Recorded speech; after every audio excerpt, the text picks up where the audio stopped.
show you all how easy it is to make delicious shepherd's pie. This shepherd's pie recipe right here is absolutely amazing. The flavor is magnificent. Here's what you're going to need. You're going to need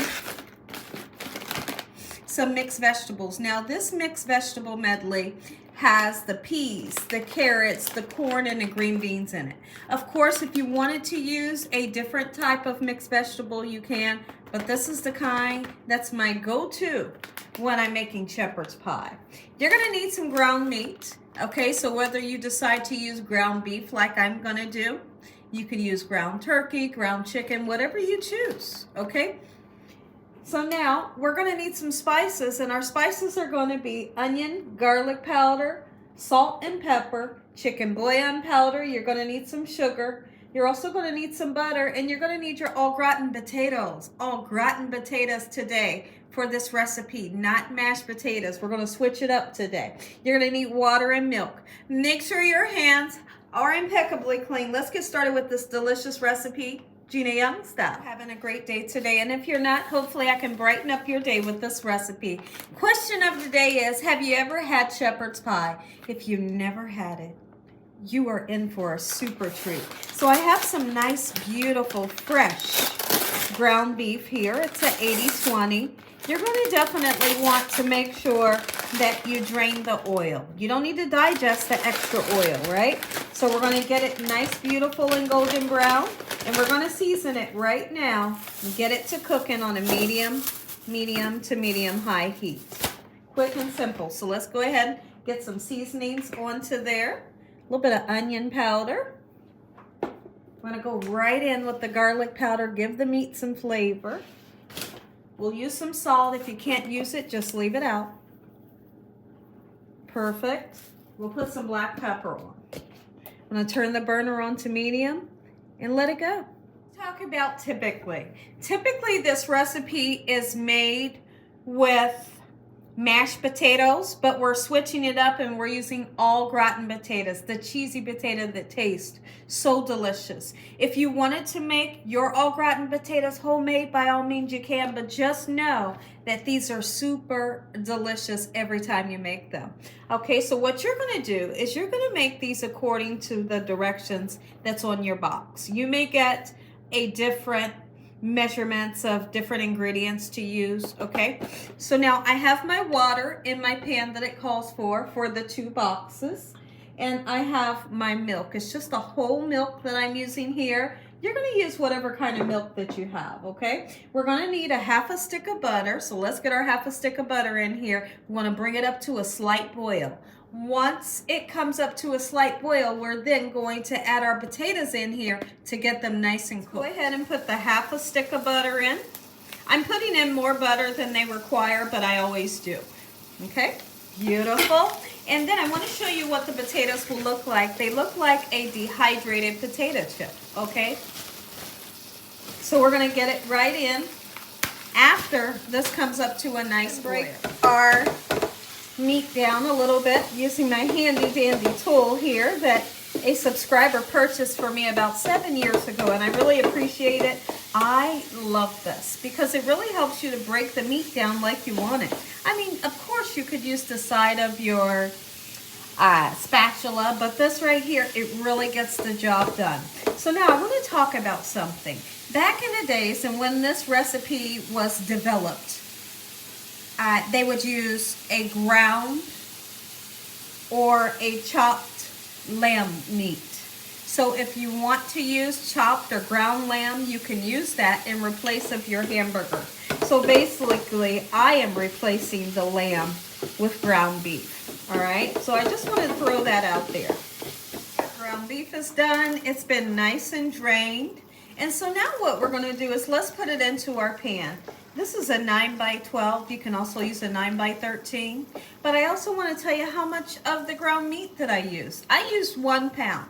A lot of times I'll use 1 pound or 1.5 pounds, and that's the perfect amount of meat, okay? And so let's do it. If you can just follow me, camera. Right to my pan here. Let's get our drained meat right into the bottom of the pan. This recipe comes together so easily, super simple to make, and everyone that tastes it loves it. Oh yeah. Meantime, our milk, butter, and water has came to a boil. So we're gonna just gently put our potatoes in so that they can begin the process of getting soft. Don't overcook them, okay? Because they cook 2 times, which they cook in the oven and then also they cook right here on top of the stove. So I'd say we'll cook these for about, let's just say 8 to 10 minutes. And after 8 to 10 minutes, we're going to put our lovely cheese sauce that tastes so spectacular right into here, and this thickens up super quickly. We wait on our potatoes to cook for 8 to 10 minutes. Now is the perfect time to put our mixed vegetables in. Be sure that your mixed vegetables have been thawed, and if there's any water in your bag, be sure to drain it. You don't want any extra liquid to this recipe, okay? Because you'll mess up the texture of what it's supposed to be like. Now you have the option to leave these beautiful veggies on top of the meat, or you can mix the meat in. Today, I'm going to mix the meat in with the vegetables. A lot of times I will do the layer where you have the meat at the bottom, the vegetables in the middle, potatoes at the top. Okay, let's mix it today. So you can do whichever you choose. Once we have it nice and mixed, we're going to go in with a special seasoning, 2 special seasonings that I came up with years and years ago, and I love the way the combination tastes, and it's a must when you do this here process, okay? So what are we going to do special? Well, I'm going to show you right now. We're going to take some chicken bouillon powder. If you don't keep chicken bouillon powder at your house, you're going to take one of those, you know those instant ramen noodles? You're going to take 2 of those seasoning packets and you're going to sprinkle it on top of these vegetables for the flavor that I'm looking for. Okay, it's like a must. But this is the bouillon powder that I'll be using today. And then the second ingredient is a super interesting ingredient. Guess what it is? It's sugar. Are we aiming to make this sweet? Not at all, and that's a promise. We're not aiming to make it sweet. We're aiming to give it that umami flavor, make them say, "Oh, mommy, where'd you get this recipe from?" Always be sure to tell them you got this recipe from Gina Young, okay? It really just brightens up the recipe. It doesn't make it sweet. That's all the sugar we're going to use, okay? 2 nice pinches, and then we mix it once again. These seasonings nice and mixed in. Just like so. You want to do what you can to flatten it. You don't want for your casserole to be lopsided, you know, one side higher than the other.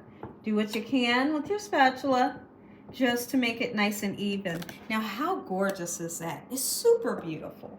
Okay, in the meantime, we have some potatoes that we need to address. I'm going to give it about 3 more minutes. You can see that the potatoes are beginning to get soft, but they're not quite there.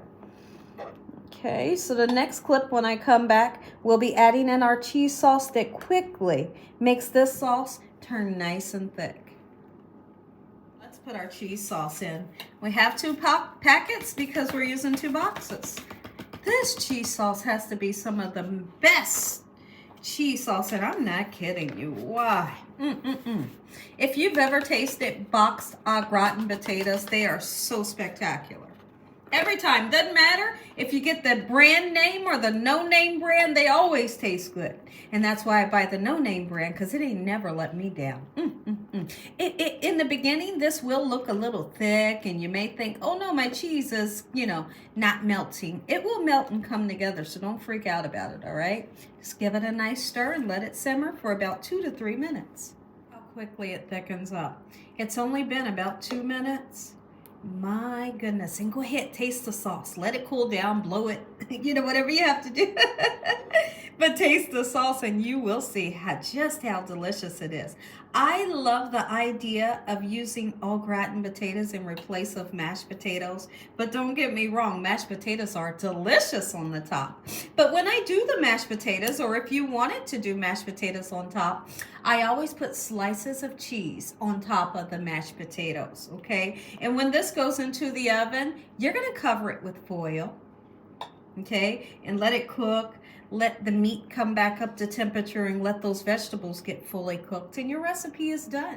But if you put the mashed potatoes on top, when you take the foil off, you're gonna put some cheese slices on, throw it back in, and get those cheese slices a nice, beautiful golden brown. All right. With this already has cheese, so you can decide whether you want to put the slices of cheese on top, or you could just simply leave it off. It's the sauce together like we have to. Oh. Go ahead and put our beautiful, here, let's take a peek so you can see the thickness that we are looking for. How gorgeous is that? It's not a soupy mess. You do not want this to be soupy. You still want it to, you know, have some sauce, but you don't want it to be soupy, okay? Because it would mess this recipe up. If you were just making this on the side, I'm talking about potatoes, you know, as a side dish, it's okay to have it soupy because it will eventually set up and thicken up. But for this, you want it to be a little bit thick. All right, gorgeous. Don't mix it into your meat and your vegetables. Just let it, you know, kind of set on top and let that beautiful sauce just drizzle down to the bottom. I'm getting myself excited. How about you? So now, once again, you do have the option to put cheese on or not. I'm going to put cheese because I want to be a little extra today. So let's do it. My favorite cheese, the yellow American cheese. I always tell everybody it is the cheesiest, as commercials say. It is the cheesiest, the dreamiest, and it melts very well. And that's why I use it in so many of my recipes, because I love the way it melts, and I'm not kidding.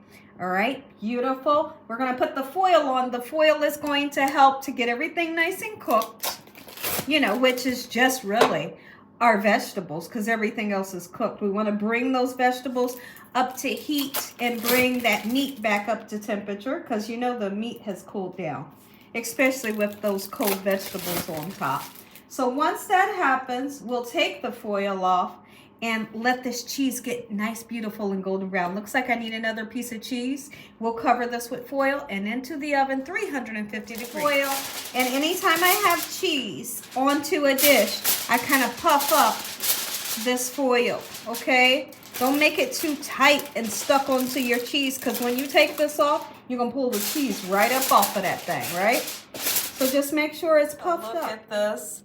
Neck is up. Look at the bottom. Oh my and goodness. You are going to love this recipe so much, and I can't wait to hear from you after you make it how much you enjoyed the recipe. Now, it's super important that you let it rest for a minute. Let it rest for a minute, or it's going to be like a soupy mess. When you let it rest, it has time to set up a little bit. We're going to taste it. If you enjoyed this video, give me a thumbs up.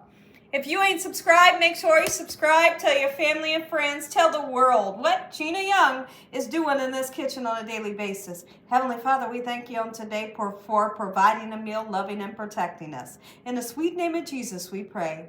Amen, amen once again. Thank you so. And right on the side. And I can't wait. I'm telling y'all to let it rest because I want you to. But if you just can't let it rest, or you... Oh my, let me grab some more from the bottom. Oh my goodness, look it, took it. Enjoy the recipe. Let me grab a fork. Taste. Amen once again to my beautiful prayer. When you taste this recipe, let's go in. It's super hot, but we must try it.